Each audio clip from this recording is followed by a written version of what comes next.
Magandang gabi po muli sa bansa, araw po ng Biyernes, para sa gawain po ng Panginoon. So, tayo po ay dalangin na. Salamat po muli, Ama, sa gabi ito, sa buong maghapon, patuloy yung paggabay, pag-ingat, pagpapakain, tuloy pong pakalinisin ng aming mga puso, sa mga bagay ng marami, na nakikita po ninyo sa aming isip, sa aming mga nakita, narinig, o sinabit man o ginawa. Tuloy din po kami hugasan ng banal na tulunan ng Iyawanan. Isang tanging naglilinis, nagpatawad, naghuhugas at nagbayad ng lahat ng aming mga kasalanan. Salamat po, Panginoon Jesus. At dakilang awat biyaya na binigyan mo sa krus upang kami ay makasumpong ng tunay na kaligtasan at tunay po na padakilaan ng biyaya po ninyo ng regalo ng buhay na walang kapag. Palahan niyo sa itanyo, ikaw madakila sa gabi ito, kausapin niyo kami. Palagi niyo pong live stream maging sa mga kapatiran sa bahay. Ganyan rin po ang Panginoon dito po sa inyong gawain. Kaya darat kayo pong ulit. Salamat, Panginoon. Ikaw lagi ang umusap at magkakila sa gabi ito sa matamis sa pangalan ng Jesus. Di po, bakit po muna tayo bago tayo mag-aaral sa salita ng Panginoon.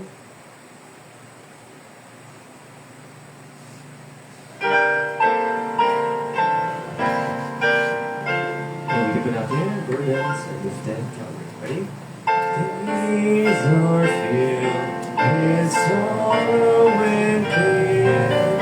Hearts are lonely and drained. Burdens are lifted at Calvary. Jesus is very near. Burdens are lifted at Calvary. Calvary, Calvary. Burdens are lifted at Calvary. Jesus is very near. Cast your care on Jesus today. Leave your worry and fear. Burdens are lifted at Calvary. Jesus is very near. Burdens are lifted at Calvary. Calvary, Calvary. Burdens are lifted at Calvary. Jesus is very near. Troubled soul, the Savior can feel every heartache and tear. Burdens are lifted at Calvary. Jesus is very near. Burdens are lifted at Calvary.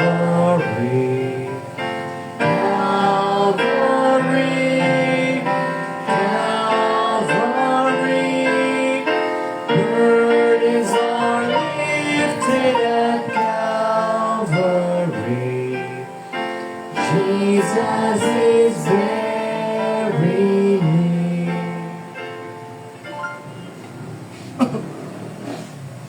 Po, Panginoon, sa aming tingin. Tunay po na salamat po sa krus, sa Kalbaryo. Ang Panginoon ay naghirap upang tayo po ay pagaanin niya at tanggalin na po ang bigat na tinatawag na pasanin ng kasalanan at mga kalungkutan at kaginawaan sa kabigatan ng kasalanan.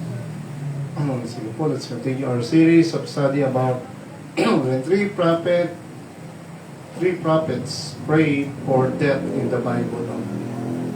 So, bakit ba sila nanalangin ng kamatayan at actually hindi sinagot ng Diyos siyempre itong panalangin ito. So, una ay si Moses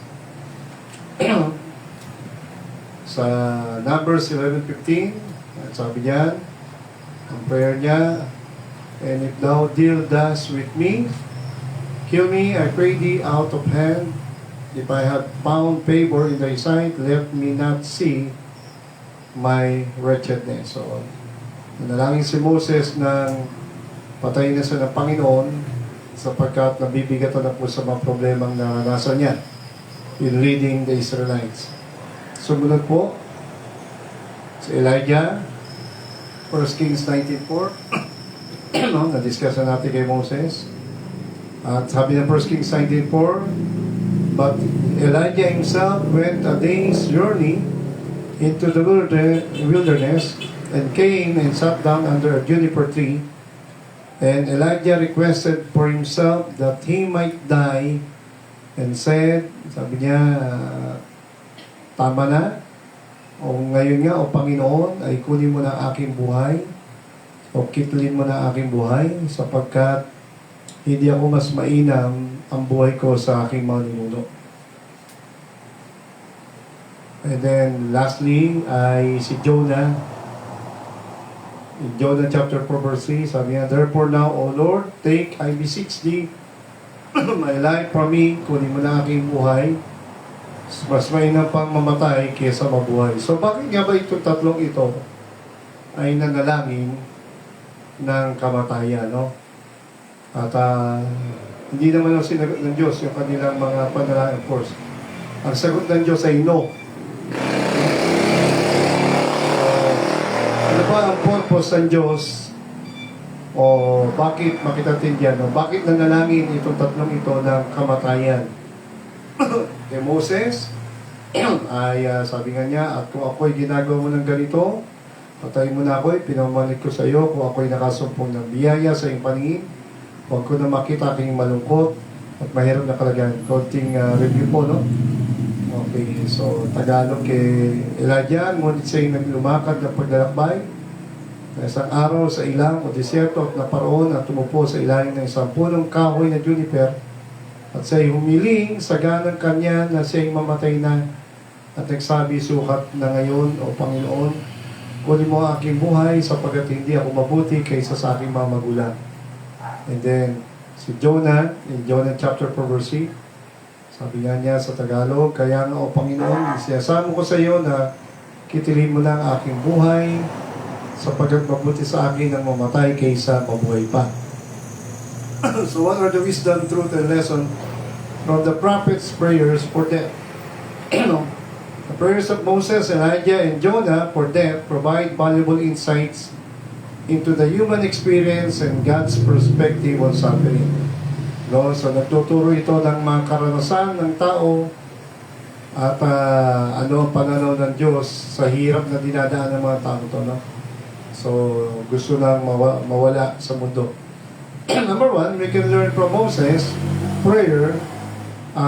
Kaya ganun na panalangin yan sa mamatay na because he was drawn by duties. Okay, ibig sabihin drawn by duties, nalulunod na po siya sa bigat ng kanyang mga responsibilidad o mga pasanin. No? Kaya bakit yung iba talagang bumibigay? Katulad yung nanay doon sa Bulacan, di ba? Wala nang panggatas, iwan pa yata ng asawa, pinabayaan, ng babae pa yata asawa, tapos yung biyena na hindi pa siya tinutulungan, inaalalayan. Tatlong anak na bata ay nakakalungkot. Ay sinulog niya yung tatlong bata, pinatay, and then finally, siya rin po ay nagsunog sa kanyang sarili. So nakakalungkot. Meron pa rin yata isang nag-viral din, no? Parang sinunod din, no? May mga latest pa. Dumarami po, no? So, hindi nila kinakaya yung mga tungkulin, yung bigat ng responsibilidad. Paano pa kaya yung buhay ni Moses?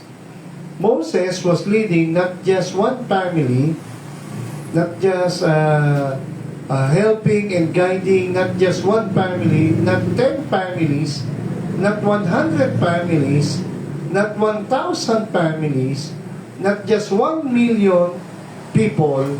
At kung hindi ako nagkamali, ayon po sa Biblia, alam niyo po, ang Israelites na ginabayan niya from Egypt, slavery, to the wilderness, to promised land. Pero actually, hindi siya kapasok sa promised land si Moses.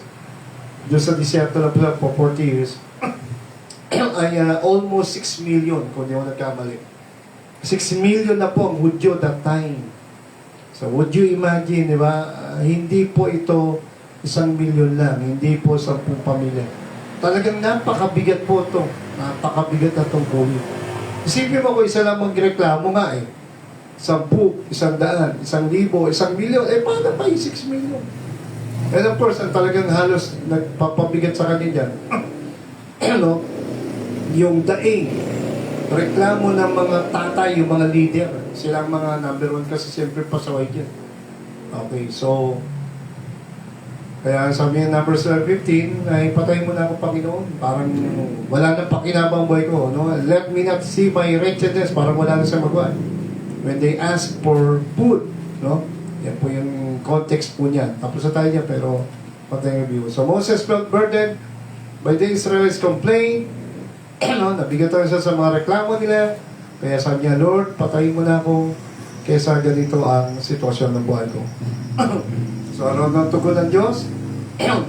Ay nagbigay ang Diyos ng katuwang niya na 70 elders upang alalayan siya sa mga pasanin at turuan siya ng halaga ng paghingi ng tulong at pagpapasa, delegating, pagpapasa ng tungkulin.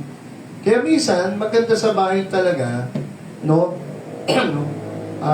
Bagamat kaya ng mga magulang yung trabaho sa bahay. Pero mainam din naman, maintindihan din mga anak, tulungan niyo ang nanay niyo, lalo na pagkaya niyo na. Kasi sa totoo lang, tumatanda na ang mga parents niyo. Pangalawa, mabuti rin sa mga anak na bata pa, natututo na magsaing, maglaba, magluto, mamalengke. Bakit?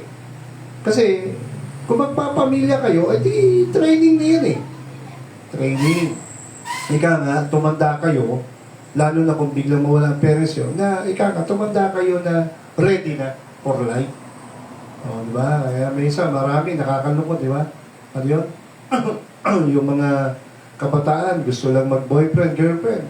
Ha? Gusto na mag-asawa, parang naglalaro-laro lang. No? Kaya sabi yan, no? Nanay na si Nene, no? Tatay na si Totoy, yun ang nakakalungkot, nagmamadali. Pero ang tanong, ni mismong pagsasaing, paglalaga ng itlog, nasusunog pa. No? Isipin mo, may mga ganong, kasi nga, hindi ready. Diba? Kaya tulungan natin ang mga parents natin sa church, diba? Sa school, diba? Tulungan po natin ang teacher, ang principal, ang guardia, ang janitor, ang parents natin, ang ating community, ang ating kapitan, ang ating police. Doon sa mga maliliit na bagay, maliliit lang, pero nakakabuti. Kesa, umaga, huwag na tayong maging pasakit at pabigat pa. Sana makagaan tayo. Yan, no? So, kaya si Moses, talagang maintindihan mo na pakabigat kasi ng tungkulin niya. No? Kaya, ang Diyos, naiintindihan niya yung sitwasyon ni Moses. Baga nabibigatan siya, kaya gano'n niya sa kanya, patayin mo na ako, Panginoon. So, binigyan siya ng 70 leader. No? 70. Para, yan, alalayan niya si Moses. Lahat ng mabibigat na trabaho ni Moses, ibigay sa kanya. Pero yung magagaan, kayo na. Para hindi na si Moses lahat ang mag-iisip. Parang katulad ng Panginoon naman, may 12 disciples siya, 12 apostles, 12 missionaries. Pero in Acts chapter 6, you can see, no, nagpe-preach, nagpe-pray yung mga apostles, at dumami yung mga believers, so kailangan na pakainin. So, sabi ni Moses, sabi nila, Pedro, hindi na kami dapat ang magpapakain kasi hindi na mabilang yung mga Kristiyanong naligtas eh. In Acts chapter 6. Sabi yan, tungkol namin manalangin, magturo ng Bible. So, nag-appoint, nag-pray sila ng mga, yung magpapakain. Ang tinatawag doon, mga deacons. Deacons are servants, katuwang ng pastor, katuwang ng ng mga apostles. So sila na ngayon yung nagpapakain. I think parang 7 yun, kung di ba kawalan. Isa na doon si Stephen, yung unang-unang nakaranas ng pag-usik, pinapatay ni Saul or Paul in the chapter 8, no? So yan sila Philip, yan, mga naging katuwang po yan. So napakahalaga ang delegation. Napakahalaga po ang kumbaga, hindi po kahinaan, hindi hindi kahinaan ang umamin ka na hindi lahat kaya mo. Pride yun eh. Minsan may mga parents, no, may mga okay lang hangga't kaya mo, pero may mga pagkataon aminin natin, ma-pride din ang mga parents. Ma-pride din yung mga teachers o yung mga principal. Kunwari kaya niya. Pero totoo, hindi na niya kaya. Di ba? Ano yun? Kaya nga kumbaga sa basketball may coach, may captain ball, di ba? May guard, may forward, may center, may kanya-kanyang position. No? May kanya-kanya silang pesto, may kanya-kanyang binabantayan. Tulong-tulong sila. Kaya mahalaga yung team, mahalaga yung tulong-tulong, mahalaga yung pagkakaisa, mahalaga yung pag-uunawaan, di ba? Pakikisama, mahalaga po yan. Dapat walang pabigat, walang pasaning, walang pasaway, walang makasarili. No? Kaya si Moses, kaya nga bumigay siya. Emotionally, he was burdened. He was drawn by the duties. Ibig sabihin, nalunod siya, nabigatan. No? Talagang, masuko na ako, yung wala, parang gano'n. No? So, reklamo, wala bang tubig, wala bang pagkain, wala bang tinapay. So, yun. Kaya ang Diyos ay nagpadala ng leader po, ng katurna. Let's look naman kay Elijah. How about Elijah's prayer? No? Elijah's prayer was burnt out and burdened. Okay, no? Batuto natin kay Elijah, siya po ay na-burn out. Ang ibig sabihin na-burn out, no? Parang gano'n, na-discourage na siya. Nabigatan din siya. Napagod na siya. Na-dismaya. Okay, no? Na-dismaya. Okay, tingnan po natin yung kwento in 1 Kings chapter 19. Okay, chapter 19, verse 1. Sabi dito, si Ahab, actually, ang chapter 18, pag binasa yung kwento, ay halos the same. Alam nyo, ang prophet Moses at prophet Elijah, si prophet Moses, nakaranas ng discouragement, nakaranas ng bakit sa nagpray ng kamatayan na. Kasi, makita natin dito, no, na ang buhay kasi natin hindi lagi puro excitement. Hindi puro happiness. Meron loneliness. Hindi puro sabi nga, hindi puro sarap, hindi puro kain lang. No? May trabaho din. Yan. No, hindi puro tagumpay. Meron din kabiguan. Hindi puro saya. Meron din lungkot. Hindi puro excitement. Meron ding malulungkot na panahon sa buhay natin. So si Moses, remember the story, the 10 plagues, hindi lang 10 salot, pati nahating dagat. So exciting yun. Daming binawang milagro ng Diyos kay Moses. Di ba? Kaya akala mo, taga si Moses, bidang-bida eh. Siyempre, bida ang Diyos. Pero si Moses kasi bilang leader, sikat na sikat. Talagang ramdam na yung power, yung protection ng Diyos, yung guidance ni Lord, yung presence niya. And then suddenly, after all those victories, eto naman, no, reklamo. Itong mga Hudyo kasi, hindi natuto na magtiwala, sumunod, trust and obey, di ba? Trust and obey. Wala pang tubig yan, wala pang tinapay, wala pang pagkain, Moses. So, reklamo. So, nakalimutan na yung victory, yung 10 salot, yung nahating dagat, yung pillar of fire, kasama nga nila si Lord, yung cloud ng sa araw, para hindi siya mainitan. So, yung mga Hudyo, napakadaling makalimot sa kabutihan at kapangyarihan at kabaitan ng Diyos. So, anong nangyari kay Moses? Yun nga, medyo bumigay siya. Si Elijah din, ganun din ang nangyari. Chapter 18, nagtagumpay sila, di ba? Alam niyo ni kwento. Sabi ni, nagkaroon ng battle between Elijah and sa prophet ni Jezebel na 400, mga false prophet. O sabi ni Elijah, sige, maglagay tayo na altar dito, dalawa, yung sa inyo, o saka sa akin. At yung handog na baka na susunugin ng Diyos, yun ang tunay na Diyos. Okay, nagka-challenge mo na yung 400 prophet ni Jezebel, di ba? Sa isang kwento. Chapter 18 yun, sinesyokat ko na. Ano nangyari? Di ba? Wala nangyari, hindi nasulog yung ano nila, yung hinandog nilang baka sa Diyos, doon sa altar. Sabi niya, pili ba ang Diyos yun? Mukhang wala pa rin yata. Inabot ang tanghali, wala pa rin. Nagsugat na yung mga propeta, wala pa rin. Walang apoy na galing sa langit para sunugin yung handog nila. So ito na, maghahapon na. Sabi nila, wala ba mangyayari? Wala, sumuko na sila. Yung mga propeta ni Elijah, yung mga peke. Ang dating Elijah, sige, ako naman. Wala talaga, no? Sabi niya, pamira. Pakitabi na rin.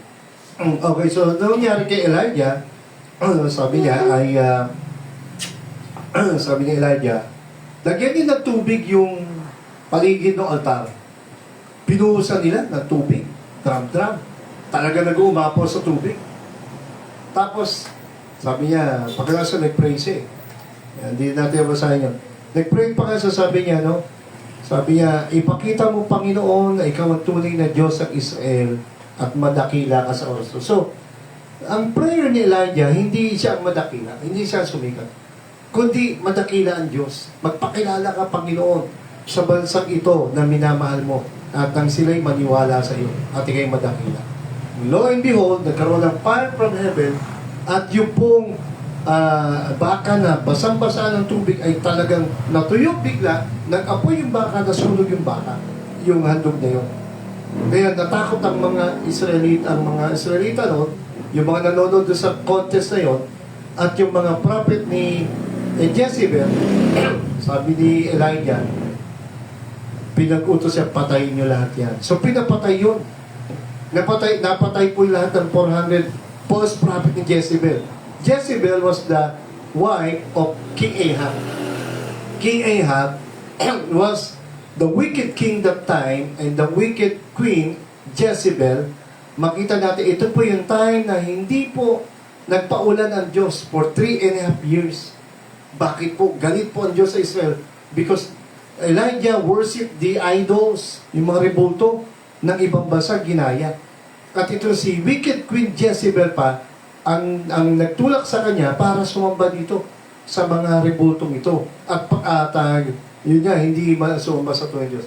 Kaya dito sa chapter 90, ito na po yun. So, si King Ahab, nung mapatay nga po yung kanyang mga prophet na inutusan niya doon sa battle na yun, sa bundok ng Carmel, sinabi ni Ahab, ni King Ahab, kay Jezebel na asawa niya, ang lahat na nangyari, nasunog yung baka ni Elijah mula sa apoy ng langit, sa Diyos. Yung sa iyo, yung sa mga prophet mo, hindi. At hindi lang yun, pinapatay niya ang lahat ng prophets. Yun. Patay yun, yung 400 na false prophet ni Jezebel. At nung marinig yun ni Jezebel, nagpadala siya ng mga mensahero para kay Elijah. Galit na galit po si Queen Jezebel niya. Sabi niya, kung paano mo, so let the gods do to me, and more also, if I make that thy life as the life of one of them. So niya, sa malisalita, kung ano yung ginawa ni Elijah sa 400 prophets, ganun ba? Sige, papapatay ko din niya. So, pinahunting niya si Elijah. If I make that thy life, the life of Elijah, na matulad sa isa sa kanila, bukas, mamamatay siya. So, pinag-utos po. Galit na si Jezebel. Hanapin niya, patayin niya si Elijah. Yan. So, yan po ang naging resulta ng galit ni Jezebel nung malaman niya. Actually, Jezebel, kahit na gano'n ang ginawa ng Diyos, hindi po natakot. Isa pa kita yung lesson niya. Why? Because her heart was full of evil. Puno ng kasamaan, puno ng galit, hindi po naniniwala sa Diyos ng Israel. Si Ahab, medyo natauhan, pero hindi pa rin sa lubos talaga nagsisi. Pero nakita niya yung, actually, pagkatapos niya nung ano na yun umulan Yung ulan, doon nagpa-ulan na ho ang Diyos Pagkatapos mo nung nasunog po yung baka na hinandog ni Elijah, yung sa bundok. Nasaksihan yun ni Ahab. Pati yung ulan, sabi ni Elijah, umuwi ka na mahal na rin. Ayan na yung ulan. Yan, nagpa-ulan na siya after that 3.5 years na famine, walang ulan. It means gutom, walang kakainin, walang pananim.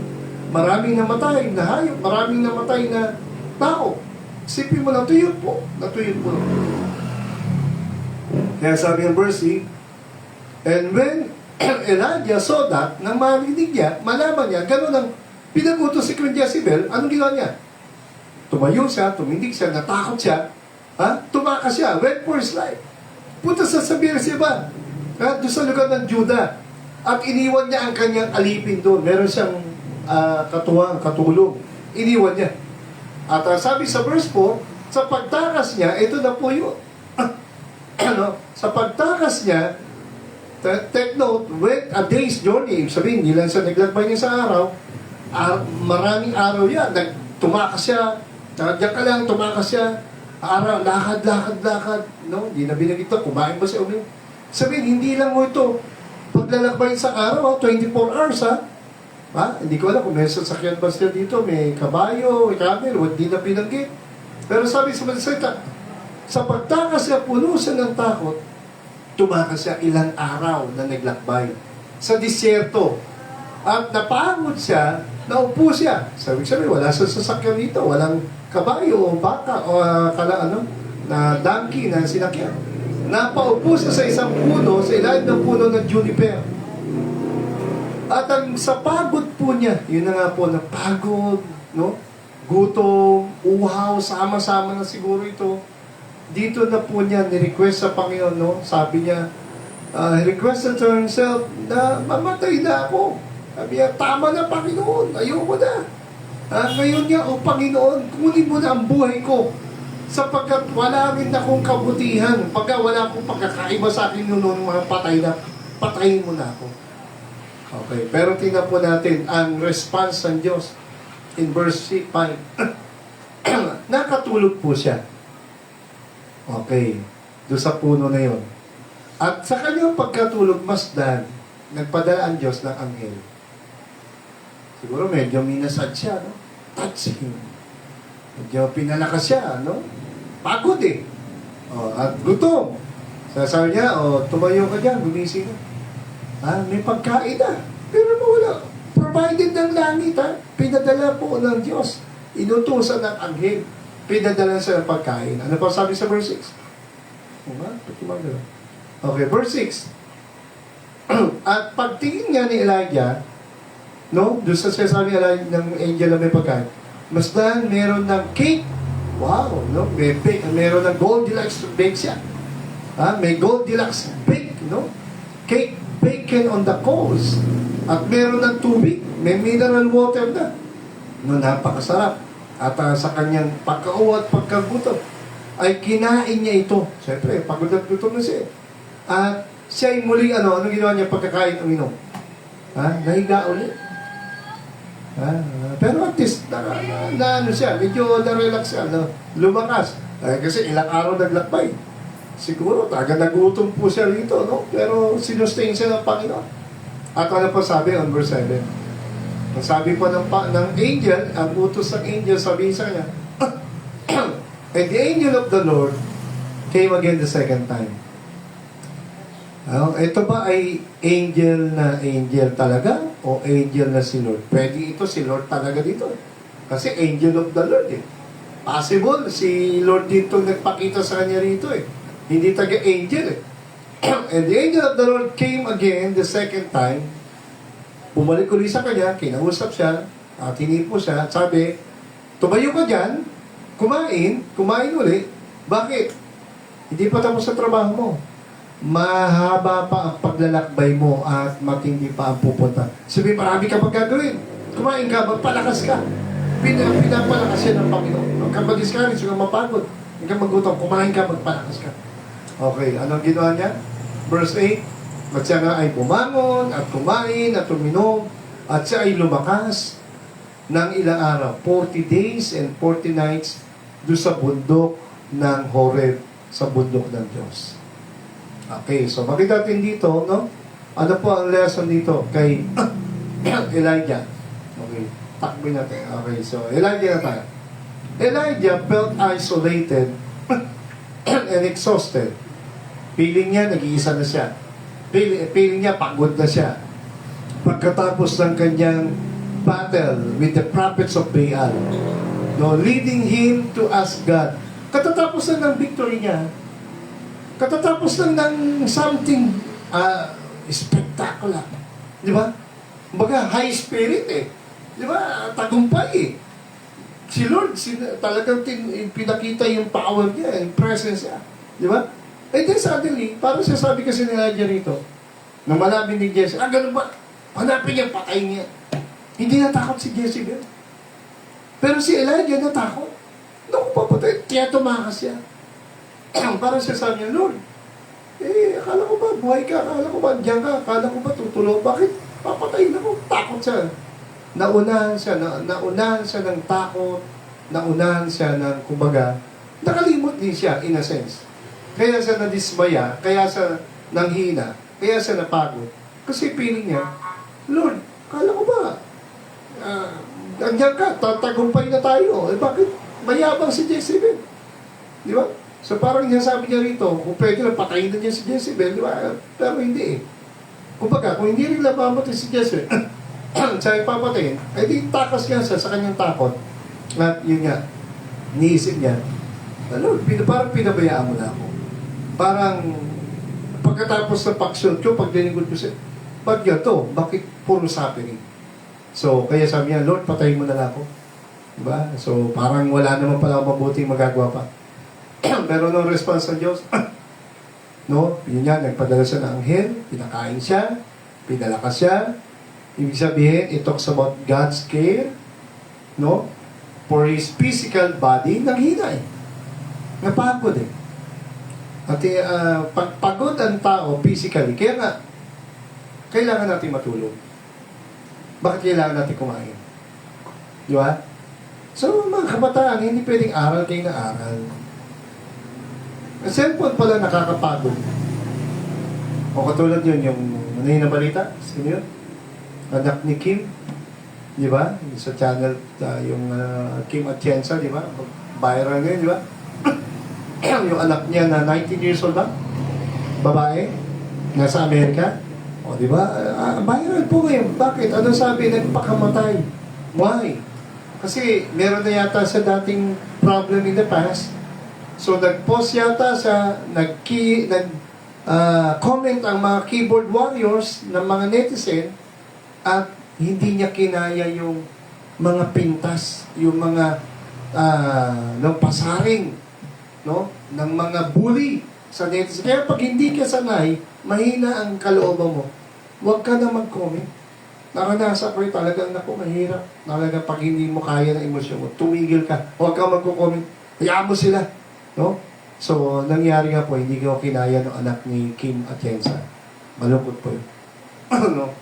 So, dito naman, hindi naman magpapakamatay si Moses at si Elijah. Alam nila, hindi pwede. Pero sabi na, patayin mo na kami, Lord.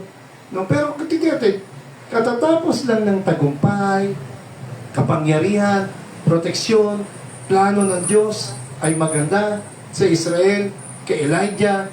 Pero bakit ganito? Nakakaranas sila ng tinatawag na kapaguran. Normal po yun. Pagpagod ka, ano gagawin mo? Matulog. Problema pagpagod ka, cellphone pa rin. Gutom ka na, cellphone pa rin. Di ba? So, hindi pwede na, kaya ang gadget po ngayon ay masyado po, hindi po ninyo namamalayan. Ha? Hindi nyo namamalayan. Kinakain ng oras nyo ng pagtulog, ng tinatag nating pagkain, pahinga. Kaya, marami taga ngayon ay stress, no? Marami ngayon ay nadidistress, nadidepress, no? Kaya, makita natin dito, mabuti nga kung ngayon, hindi naman po na ang Diyos ay katulad ng nangyayari kay Elijah. Nagpadala ng anghel, pinakain siya. So, nagmalasakit ang Diyos. Pero tayo, may mga parents tayo na nagmamalasakit, ano, makinig tayo at sa mga paalala sa mga taong gigaan ng Diyos sa paligid. So, God cares for the physical and emotional need of Elijah. No? So, makita natin yan. Tuloy na lang po natin next Friday. Okay, dito muna tayo. Let's pray. Lord, salamat po sa mga lesson na ito. Tulungan niyo kami. Patuloy po na matuto kami sa aming buhay na hindi laging puro tagumpay ang buhay namin. May mga pagsubok, may mga panganib, may mga problema, may mga, hindi lahat ng tao ay matutuwa. Hindi lahat ng tao ay maniniwala sa amin. Hindi lahat ng tao ay pagmamalasakit sa amin. Pero salamat, andyan ka. Andyan ang paggabay mo, ang pagtulong mo, pagmamahal mo, pagpapalakas mo. Katulad kay Elijah, Lord, dahil may plano ka pa sa buhay niya, hindi pa tapos ang mission niya, ay natural siya'y nakakaranas ng pagkalungkot, pagkapagod, at pagkadismaya. Sapagkat hindi lahat ng kanyang gusto o inaasahan ay nangyari. Pero andun ang iyong pagpapalakas sa kanya, at pinakain siya, sapagkat meron ka pang mga assignment ay librisa. Tulungan niyo kami na huwag kami malunod sa mga problema, makayanan po namin ito. Sabi nga ni Moses, I can do all things through Christ, which is strengthened me. Maraming hirap sa mundong ito mararanasan ng tunay na mga Kristiyan, tunay niya alagad. Tulungan niyo kami na lagi ang biyaya mo, sabi nga ninyo kay Paul, sapat ang biyaya at lakas mo sa aming kahinaan. Kung kailan kami mahina, palalakasin niyo kami. Salamat po, kahit kay Paul, nakaranas siya ng 3 beses ang umiling, napagalingin sa sakit niya, hindi pinagaling ang sakit niya sa mata. Kaya sabi niya, sabi niyo sa kanya, ay sapat ang lakas at biyaya niyo sa kanya. At hindi niyo siya binabayaan hanggang kamatayan, hanggang sa ulit hinga ng buhay. At tulungan niyo po kami, lagi namin kayo makilala, maunawaan namin ang plano at kalooban niyo, at patuloy po na lagi kaming magtiwala sa plano niyo. Hindi lahat maintindihan namin, hindi lahat maunawaan namin. Pero alam po namin, andyan ka, you're eternal, you are Alpha and Omega, you know all things. You're omniscient and omnipotent and omnipresent. Alam mo lahat ng bagay at walang imposible sa inyo. At higit sa Panginoon, hindi nyo kami iiwanan, hindi pababayaan sa lahat ng sitwasyon ng buhay namin. Hindi lang sa panahon ng tagumpay, pati sa panahon ng kabiguan, hindi lang sa panahon ng kalakasan, pati sa kahinaan, hindi lang sa panahon ng masaya, pati sa kalungkutan, hindi lang sa panahon ng kabusugan, pati sa kagutuman. Nandiyan ka po, nakabantay, nakabantyag, nagmamahal, nagmamalasakit sa amin. Tulungan niyo kami.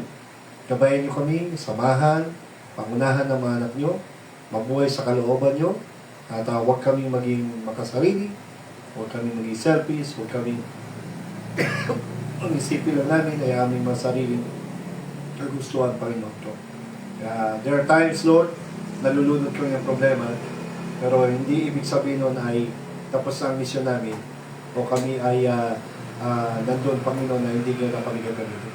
Kaya patuloy nyo, palakasin kami, bigyan ng karunungan at sapat na patuloy na lakas para magtagumpay at malagpasan lahat ng mga problema at pagsunod. Ito yung natin yung pamuli, pangunahan ng aming bansa, aming mga leader, aming mga missionary sa aming bansa sa buong mundo, mga kapastoran, lalo po mga membro ng LLBC, tulungan niyo po ang aming gobyerno, aming mga leader. Ang corruption at criminality ay masugpo at maparusahan ang mga dapat maparusahan. Kaya ito yung po yung nilapit po mo. Salamat sa gabi ito, maraming pong bansa. Ito yung natin yung pasahan po sa gabi ito sa Matamis, na pahala pa namin nakilang Diyos kapag aming Kristo. God bless po and see you on Sunday. Good night.